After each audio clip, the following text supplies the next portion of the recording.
Hi guys, back in 2014, in the run-up to the first Scottish independence referendum, one of the arguments against leaving the Union was EU membership.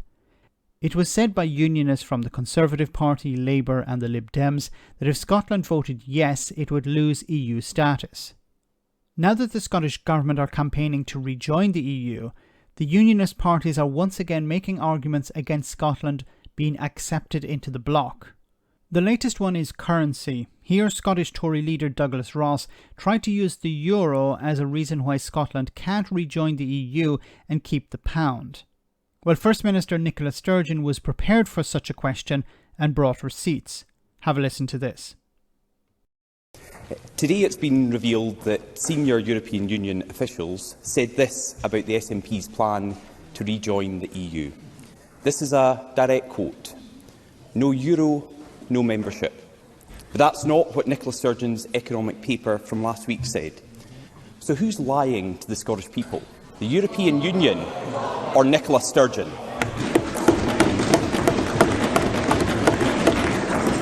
First Minister. Well, Presiding Officer, firstly, before I come directly to the issue that Douglas Ross raises, let me just say this. The party that told us in 2014 that independence would take away our European Union membership and then went on to take us out of the European Union, I don't think will have any credibility whatsoever on matters European from here on in.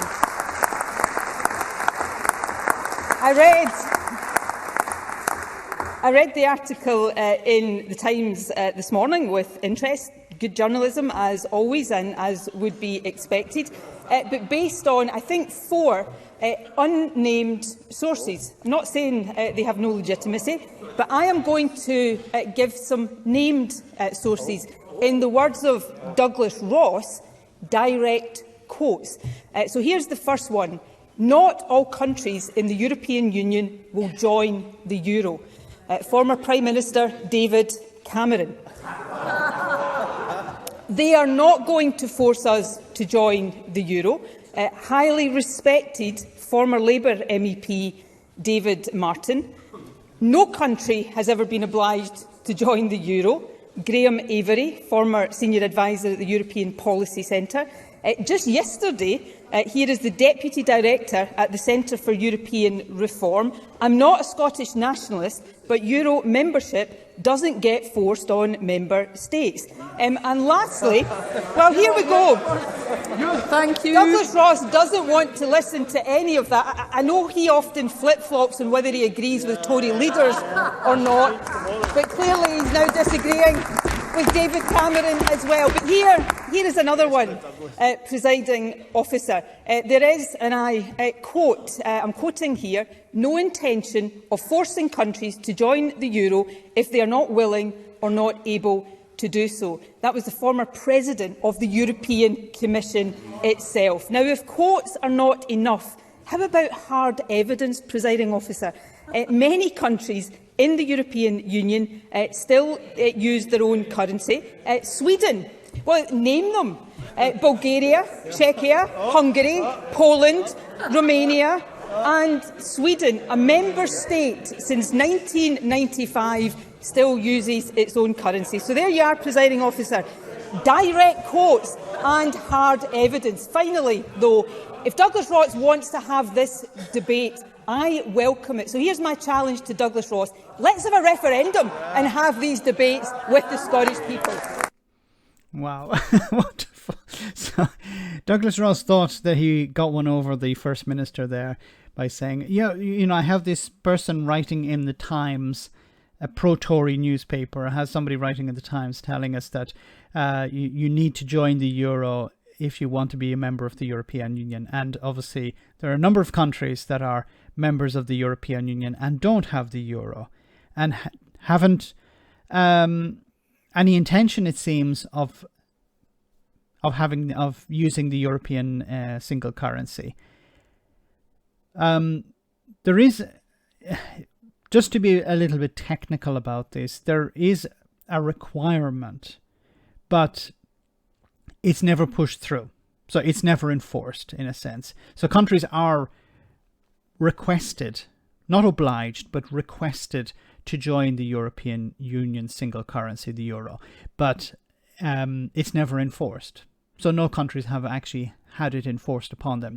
They are requested, and they can come back and say, well, we're not ready yet, and then it's pushed into the, it's kicked into the long grass.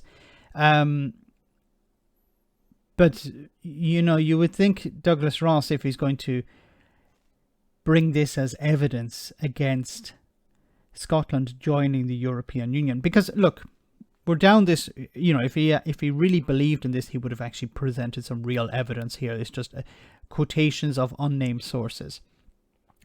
But if this is the way things are going to pan out, you're going to have the Tories, you're going to have the Labour Party as well, and the Lib Dems in Scotland throwing everything, including the kitchen sink, at the idea that independence will be bad. This is before there's any referendum. This is just, let's not even talk about independence, because obviously the argument here he was trying to make was, well, Scotland would have to give up its currency.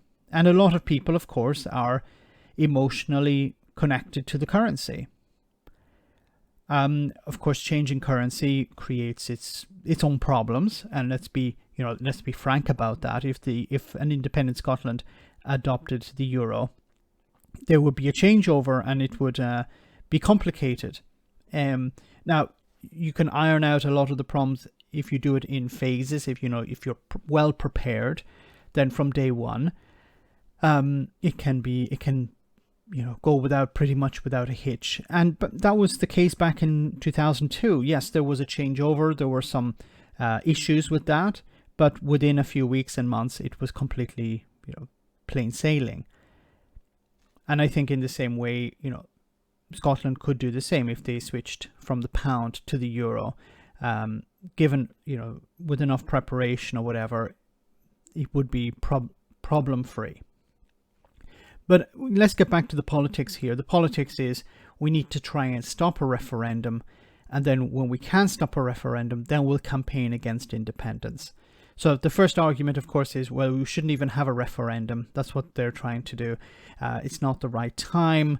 There's a cost of living crisis. Why are you spending money on a referendum? You should be spending money on helping ordinary people. This is a waste of time. It's a distraction. Nobody really wants it. It's part of the manifesto of the SNP and the Green Party.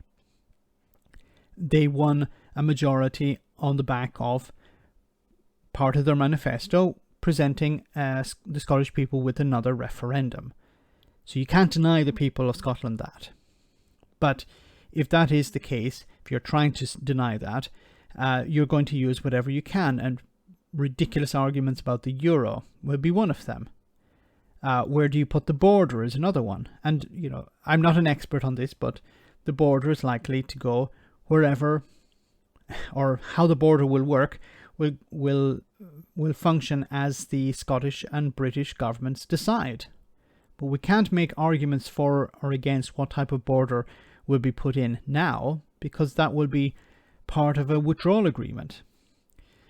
So it is quite sad that Douglas Ross comes up with arguments about the euro when there isn't even a referendum taking place yet.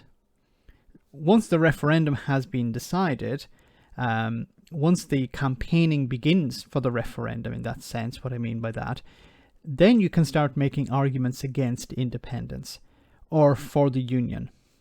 Let me know in the comment section, guys, what you think about all of this. As always, your comments are greatly appreciated. Thanks a lot.